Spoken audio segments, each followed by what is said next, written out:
Muy bien, veremos una introducción a lo que son las pruebas de hipótesis para la media de dos poblaciones. Vamos a conocer la estructura y análisis de los componentes de las pruebas de hipótesis para la media de dos poblaciones. Vamos a tocar primeramente la identificación de las características para este tipo de pruebas. Vamos a tocar la formulación de las pruebas de las hipótesis, estadísticas, el nivel de confianza y los valores de alfa.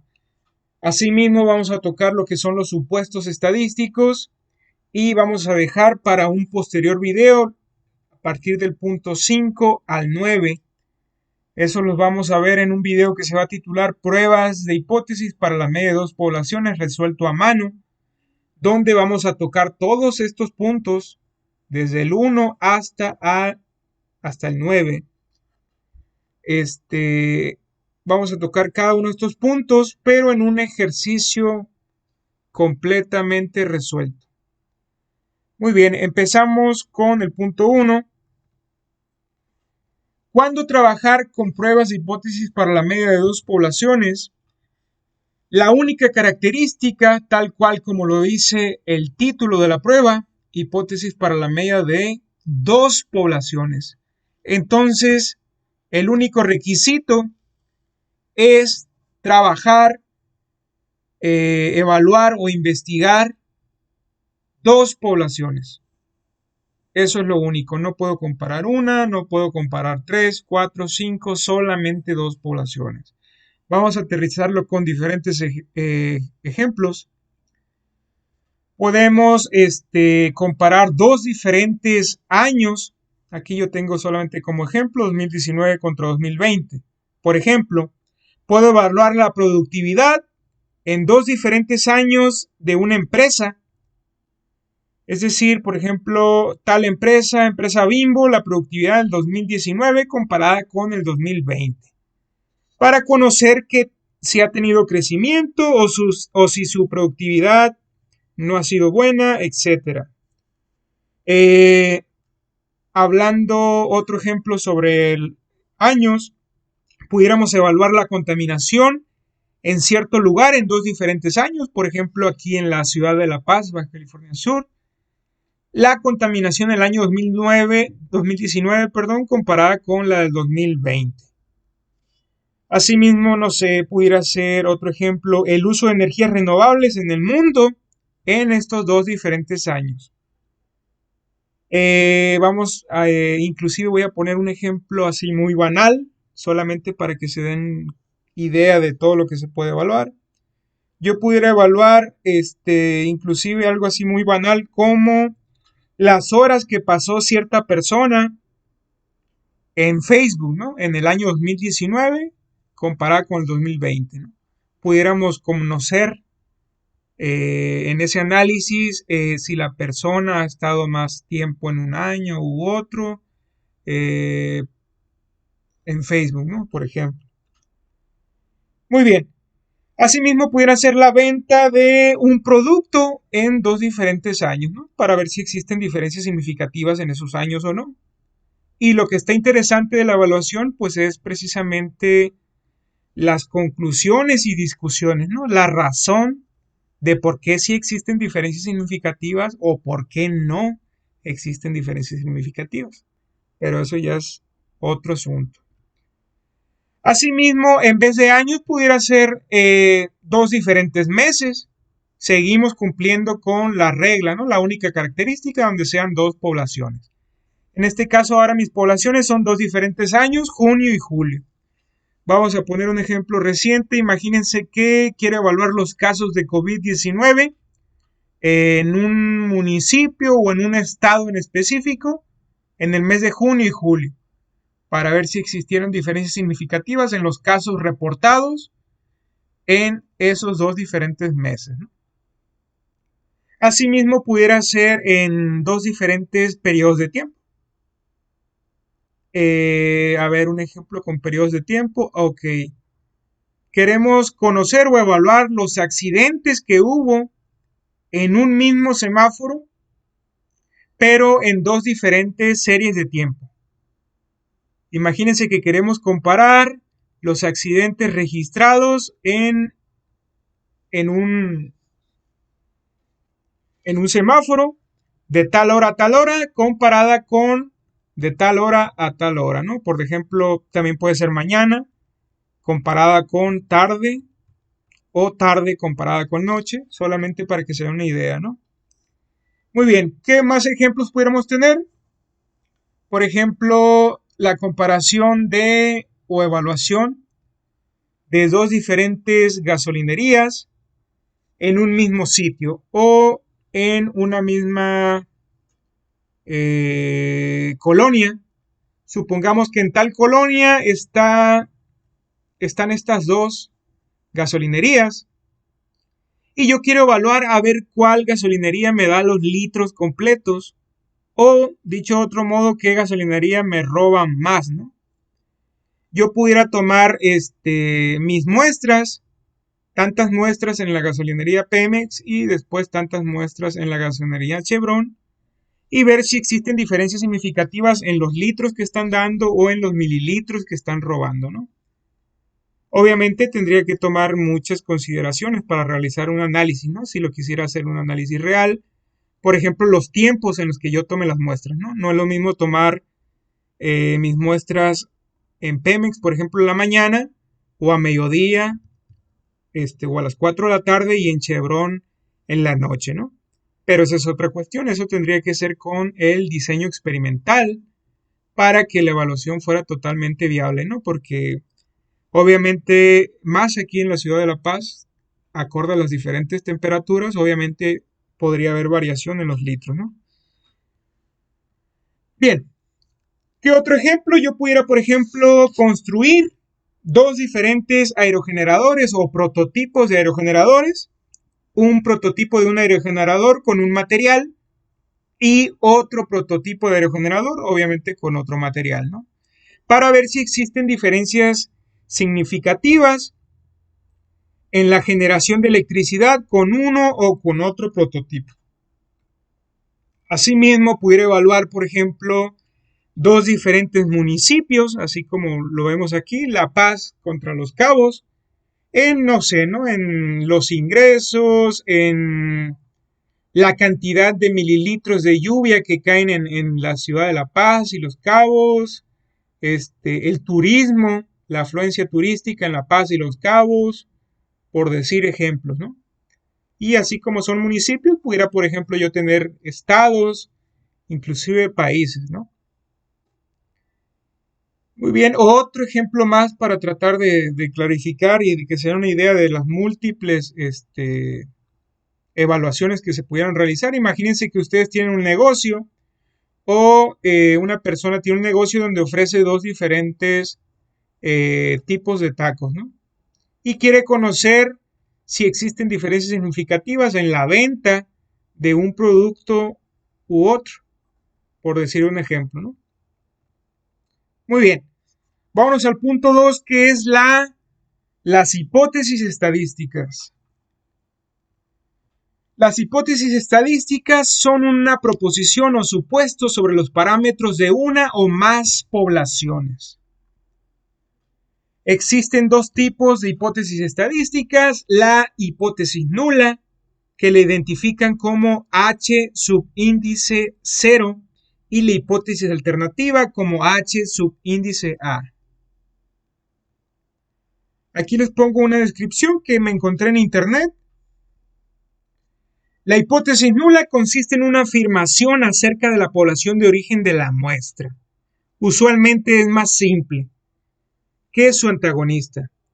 Se designa a la hipótesis nula con el símbolo H subíndice 0, como ya he dicho anteriormente. La hipótesis alternativa es igual a una afirmación acerca de la población de origen. Bueno, pues hasta ahí no sé qué tan entendible queda. Sin embargo, aquí les va una opción que yo les recomiendo. Esta opción es para formular las hipótesis estadísticas ustedes como investigadores de cualquier evaluación que quieran realizar. Bueno, mis recomendaciones son las siguientes. Para formular la hipótesis alternativa, se va a formular correspondiente a lo que yo creo sobre la evaluación que realizaré. Obviamente necesito de un cierto conocimiento del tema que voy a evaluar. Y la hipótesis nula es lo contrario a la hipótesis alternativa. Esos son los tips que yo te estoy dando. A lo mejor hasta el momento no han quedado claros, mis recomendaciones no están muy claras, pero las vamos a aterrizar con un ejemplo donde voy a tratar de clarificar las recomendaciones que estoy diciéndoles. Muy bien, este es el ejemplo que vamos a utilizar. Quiero realizar una evaluación comparativa en dos grupos. Imparto la misma materia a dos diferentes grupos. El contenido es exactamente el mismo. Deseo conocer si existen diferencias significativas entre el aprendizaje y el desempeño académico de un grupo y otro. Muy bien, voy a formular la hipótesis alternativa y la hipótesis nula con este ejemplo que acabo de decir. Imagínense que yo tengo estos datos, obviamente inventados, de cada grupo, ¿no? Tengo un promedio, tengo una desviación estándar y tengo un número de muestra, ¿no? Es decir, el número de estudiantes que fue para cada caso. El grupo A tiene un promedio de 85, el grupo B tiene un promedio de 88. Muy bien. Vamos a formular de entrada la hipótesis alternativa, está de aquí. Aquí está formulada, esto que pueden ver aquí. Voy a rayar aquí. Ok, vamos a pluma. Muy bien. Esta que acabo de formular aquí es la hipótesis alternativa. Y la formulé con el consejo que les acabo de dar. La hipótesis alternativa es lo que yo creo sobre la evaluación que realizaré. Muy bien, de entrada yo creo que existen diferencias significativas entre el aprendizaje y el desempeño académico de los dos diferentes grupos. Siempre existen diferencias significativas entre un grupo y otro. Entonces, tal cual como el consejo que les digo, la recomendación, la hipótesis alternativa va a ser lo que yo crea sobre la evaluación que realizaré. Entonces yo creo que existen diferencias significativas. Sin embargo, esa es la idea, pero se formula con esto que estoy remarcando aquí, encerrando en rojo, y se formula de esta forma. Mu1, esto de aquí es la letra griega mu, que es como una M ligada. Esta es la letra mu, letra griega. Mu1 menos mu2, diferente de 0, es decir, el promedio poblacional del grupo 1 menos el promedio poblacional del grupo 2 es diferente de 0. Y acá estoy recalcando que existen diferencias significativas. Esto que puse aquí de manera textual es solamente para que ustedes entiendan, ¿no? Vamos ahora sí a aterrizar esta parte de aquí, es la cuestión medular para que entiendan. Imagínense que yo le asigno cualquier valor a mu1, en este caso 1, y mu2, vamos a ponerle 3. Solamente por poner números, ¿no? Entonces, la cuestión es que mu1 tiene que ser diferente a mu2 para que esta operación mu1 menos mu2 me dé cualquier cosa diferente de 0. Entonces, aquí estoy diciendo que son diferentes. Ya estoy diciendo que son diferentes, ¿no? Mu1, que sería la población 1, es 1, y mu2, que sería el grupo 2, solamente como ejemplo le puse 3. Pero bien le pude haber puesto 4, 5, 6, es lo de menos. Lo que interesa aquí es ver que son diferentes. La población 1 y la población 2 son diferentes. Sea el valor numérico que yo les ponga, va a ser diferente. Entonces, siendo diferentes cada una de mis poblaciones, pues el resultado va a ser diferente de 0, ¿no? Si, por ejemplo, mu1, que vale 1, menos mu2, que vale 3, va a ser cualquier cosa diferente de 0, ¿no? Este símbolo de aquí es diferente. Muy bien. Por eso estoy diciendo acá que existen diferencias significativas, porque hay diferencias, ¿no? Muy bien, vámonos ahora con la hipótesis nula, que es esta de aquí. Si ya dijimos acá abajo que la hipótesis nula es lo contrario de la hipótesis alternativa. Si acá ya estamos diciendo que existen diferencias significativas en la hipótesis alternativa, en la nula vamos a decir lo contrario a lo que estamos diciendo abajo, ¿no? Es decir, que μ1 menos μ2 va a ser igual a 0. Es decir, no existen diferencias significativas. ¿Por qué? Porque μ1 y μ2 son iguales. μ1 vamos a ponerle que vale 1 y μ2 vale 1. 1 menos 1 igual a 0. Es decir, no existen diferencias significativas. ¿Por qué? Porque μ1 y μ2 son iguales. ¿Sí? Y así es como se formulan las hipótesis estadísticas. Y esto que les acabo de decir anteriormente es solamente para que entendieran, ¿no? Esta cuestión de aquí. ¿Por qué diferente de 0 y por qué igual a 1, ¿no? De ahí se desglosa o se deslinda esta parte textual que tengo acá. ¿Por qué no existen diferencias significativas y por qué sí existen diferencias significativas? Ahora muy bien, ¿por qué hablamos de μ1, de μ2? Anteriormente en su curso de probabilidad y estadística descriptiva, debieron de haber visto lo que son los estadísticos y los parámetros. Los estadísticos son valores provenientes de una muestra, así como los ven aquí. Precisamente son los que tenemos acá, miren. Siempre trabajamos con muestras. Siempre trabajamos con muestras. Los estadísticos son valores de muestra. Y los parámetros son valores que representan a la población. Fíjense, estos de acá son valores que representan a la población. Esos son los parámetros. Entonces, como idea clave, las hipótesis siempre se asocian a los parámetros. Me lo voy a llevar hasta acá.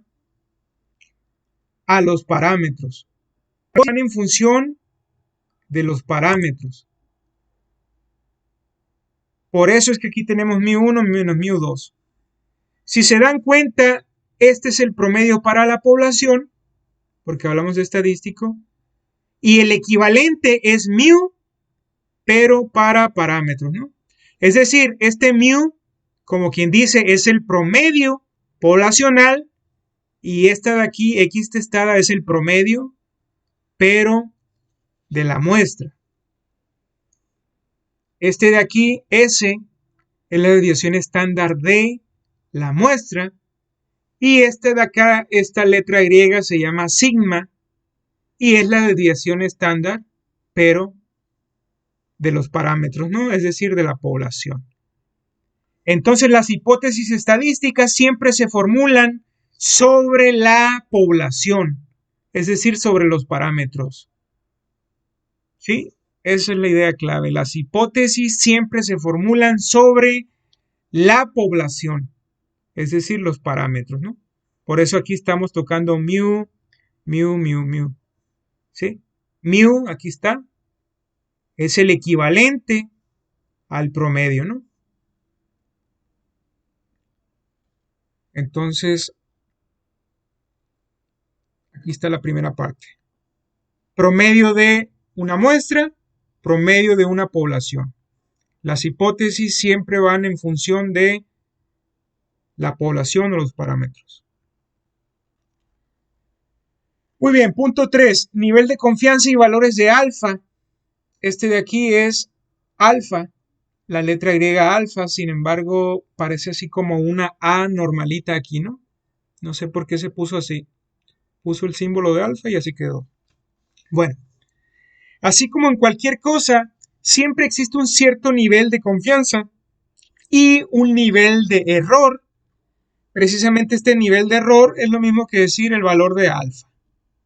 Entonces, valor de alfa es lo mismo que decir el error, ¿no?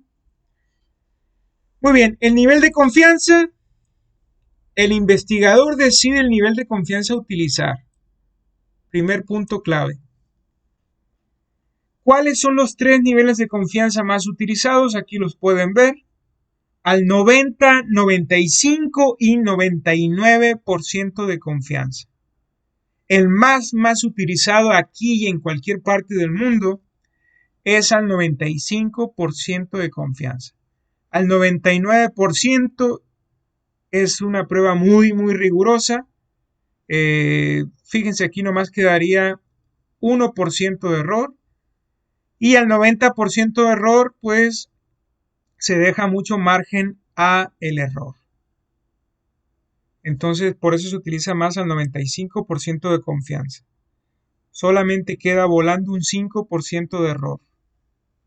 Y no es tan rigurosa como esta, al 99%. Muy bien. Los valores de alfa están asociados al nivel de confianza que se elige para trabajar con pruebas estadísticas. Es decir, el nivel de confianza está asociado a los valores de alfa. Si se trabaja al 90% de confianza, el valor de alfa es 10%. Entonces, dicho de otro modo, el valor de alfa es lo que le falta al nivel de confianza. Obviamente, ¿no? Si hablamos de un 90% de nivel de confianza, el 10%, que es el valor de alfa, va a ser considerado el error. Si hay un 90% de confianza, el restante para el 100% va a ser el valor de alfa, que a la vez es lo mismo que decir el error que existe, ¿no? Ese 10% expresado en valor decimal es 0.10. Ahora bien, si se trabaja al 95% de confianza, de igual manera el valor de alfa que le corresponde es lo que le falta al nivel de confianza para llegar a 100. En este caso, el valor de alfa es 5%, ¿no? Si trabajamos al 95% de confianza, el error va a ser de 5%.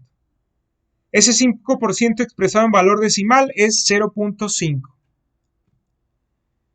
Si se trabaja al 99% de confianza, obviamente lo que le falta para llegar al 100% es 1. Entonces aquí solamente hay 1% de error. Y ese 1% expresado en valor decimal es 0.01. Muy bien, vámonos a los supuestos estadísticos. Muy bien, empezamos con que cada prueba estadística requiere de análisis previos. Estos análisis previos se llaman pruebas a priori. Son pruebas muy importantes. Sin estas pruebas a priori no se debería de realizar ninguna prueba estadística, ya que no tendría validez y los resultados no reflejarían la realidad de lo que se quiere evaluar, ¿no? O lo que estamos obteniendo. Las pruebas a priori las utilizamos inicialmente como un supuesto. Así las vamos a utilizar, ¿no? Inicialmente las vamos a considerar como supuestos, es decir, vamos a suponer que ya se realizaron para trabajar con la prueba estadística que queremos. Las pruebas a priori las veremos más adelante. Curiosamente, en la mayoría de libros de estadística inferencial, primero se ven las pruebas estadísticas, todas las pruebas estadísticas, y después se miran las pruebas a priori.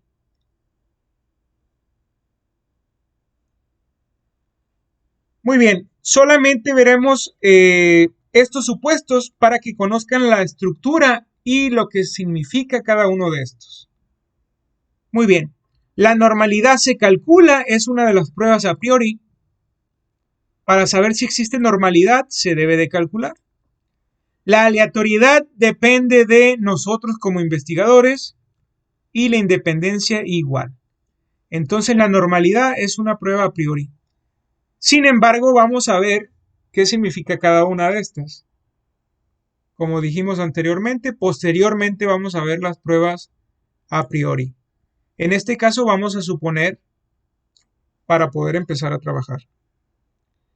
Bien, La primera, el primer supuesto, que es el de normalidad, significa que los datos con los que se va a trabajar provengan de una distribución normal.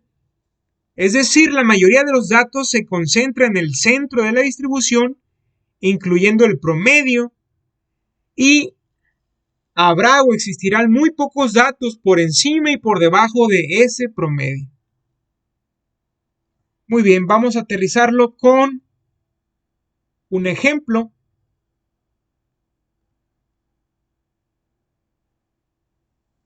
Esa es la forma de la distribución normal en forma de campana, que ya conocen. Muy bien, entonces el supuesto de normalidad significa que los datos con los que vamos a trabajar provengan de una distribución normal. Es decir, que la mayoría de datos se encuentran en el centro de la distribución, incluyendo promedio, y habrá muy pocos datos por encima y por debajo del promedio. Muy bien, vamos a seguir el ejemplo anterior de grupos de alumnos para ejemplificar cada uno de estos supuestos, el de normalidad, aleatoriedad e independencia. Entonces, para ejemplificar cada uno de estos supuestos, vamos a utilizar el ejemplo anterior de el grupo de alumnos, ¿no? Calificaciones, desempeño académico. Empezamos con el primero, normalidad. Significa que los datos provengan de una distribución normal. Aquí tengo la forma de la distribución normal. Muy bien, imagínense que el promedio del grupo es de 80. Entonces la mayoría de alumnos va a estar aquí en el centro de la distribución, donde va a estar el promedio. Aquí va a estar la mayoría de alumnos, ¿no? Si nosotros ponemos un eje Y aquí, y cada rayita de estas son número de alumnos, la mayoría de alumnos estaría aquí, ¿no? En el centro de la distribución. Con calificación rondando al promedio, es decir, 80, tanto rondando arriba y hacia abajo, ¿no? Así como lo pueden ver aquí. Entonces, eso es lo que significa, ¿no? Ejemplificándolo con los datos que veníamos utilizando de alumnos, la mayoría de los alumnos van a andar rondando la calificación promedio, es decir, el 80, y van a haber muy pocos datos, en este caso alumnos, que tengan calificaciones inferiores al promedio, y también pocos alumnos que tengan calificaciones de excelencia, ¿no? Es decir, que anden rondando el 100. Ese sería el ejemplo hablando de la evaluación de alumnos, ¿no? La normalidad aplicado a alumnos. Ahora bien, ¿cómo sería la aleatoriedad siguiendo el mismo ejemplo de alumnos? Dice aquí que la aleatoriedad, todos los datos tuvieron la misma probabilidad de ser seleccionados para el análisis. Es decir, vámonos acá. Aquí tengo de ejemplo diferentes nombres pertenecientes a ese grupo, ¿no? Dice que la aleatoriedad, todos los datos tuvieron la misma probabilidad de ser seleccionados para el análisis. Vamos a decir exactamente la aleatoriedad, pero ahora con el ejemplo, ¿no? Es decir, todos los alumnos tuvieron la misma probabilidad de ser seleccionados para el análisis. Es decir, Juan tuvo la misma probabilidad que Jimena y Jimena que Pánfila. Todos tuvieron la misma probabilidad. A eso se refiere el supuesto de aleatoriedad, donde todos tengan la misma probabilidad de ser seleccionados para el análisis. Es decir, yo no seleccioné nomás estos de aquí porque me gustaron o nomás estos de acá. No. Todos tuvieron la misma probabilidad para ser seleccionados, ¿no? En este caso, todos los alumnos tuvieron la misma probabilidad de ser seleccionados para el análisis, ¿no? Mediante, obviamente, un muestreo aleatorio. Vamos a ver ahora el supuesto de independencia. Dice aquí que ningún dato particular le afecta a otro dato.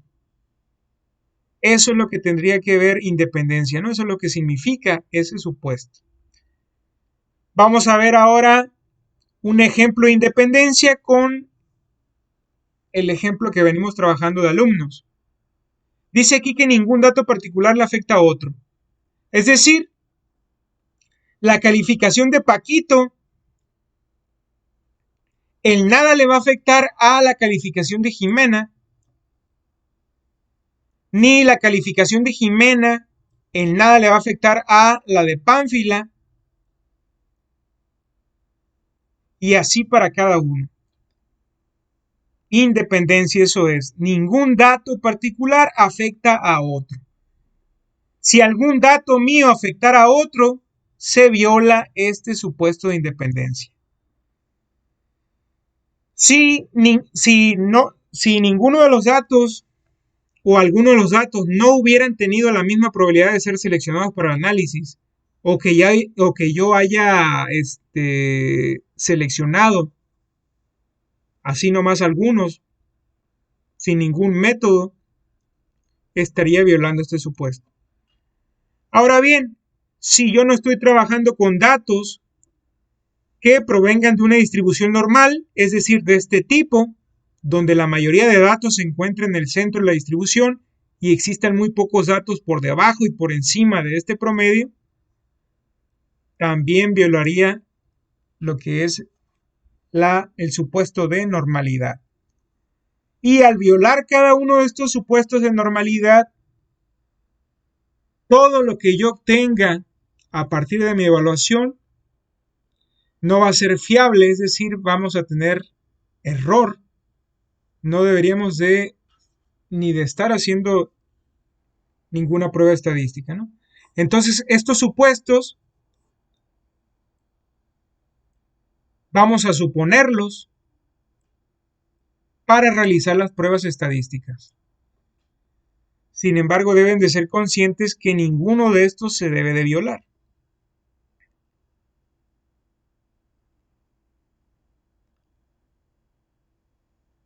Posteriormente vamos a estar viendo prueba a priori de normalidad. Les repito, el supuesto de aleatoriedad, ese sí siempre debemos de considerarlo, es decir,